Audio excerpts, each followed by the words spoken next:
Jean, dans sa révélation, il voit dans le royaume du Christ ceux qui n'avaient pas adoré la bête, ni son image, et qui n'avaient point reçu la marque sur leur front et sur leurs mains. La bête dans la Bible. La bête est un symbole central dans le livre de l'Apocalypse, représentant les forces contraires à Dieu, la corruption et l'opposition au règne divin. La bête peut aussi symboliser la corruption spirituelle qui se manifeste dans divers aspects de la société, incluant la morale, la culture et les valeurs. Symbolise les forces sataniques, souvent associées à la bête, ce qui inclut les efforts pour persécuter, discréditer ou éliminer la voix des chrétiens dans la société.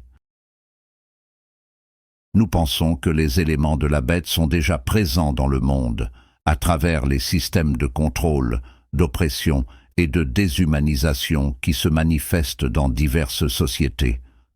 L'ascendance des valeurs contraires à celles de la foi chrétienne est vue comme une indication de l'influence continue de la bête. Un des dirigeants européens avait dit « La bête est déjà là ». Pour comprendre que la bête est déjà là, la bête est une manifestation des forces démoniaques qui cherchent à détourner l'humanité de Dieu. Elle est vue comme une émanation du mal, cherchant à séduire et à manipuler les cœurs. L'adoration de la bête, c'est un acte de rébellion contre Dieu. Les croyants comprennent que l'adoration de la bête signifie placer autre chose, qu'il s'agisse de pouvoir, d'argent ou de valeurs égoïstes, au-dessus de Dieu. Il nous faut une évaluation des fondements spirituels.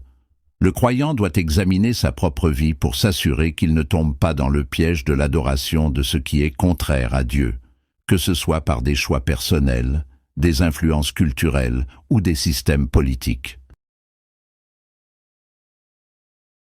Ceux qui n'avaient pas adoré la bête ni son image, et qui n'avaient point reçu la marque sur leur front et sur leurs mains, et ils revinrent à la vie, et ils régnèrent avec Christ pendant 1000 ans. Cette parole est chargée d'espoir et de promesses pour les croyants qui ont souffert et sont morts en raison de leur foi en Christ. La résurrection des martyrs les place dans une position d'honneur, leur permettant de régner et de servir dans le royaume de Dieu.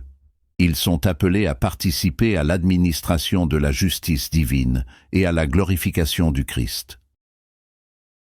Les martyrs de la Bible sont souvent cités comme des exemples de foi et de courage.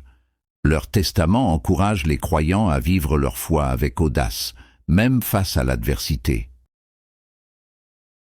Qui régneront avec Christ? La notion du règne de 1000 ans avec Christ provient essentiellement de l'Apocalypse 20, qui décrit un moment eschatologique où le Christ régnera sur terre. Les croyants en général, c'est-à-dire tous les croyants en Christ à travers l'histoire, participeront à ce règne, voyant dans cette promesse une récompense pour tous ceux qui ont suivi Christ sincèrement.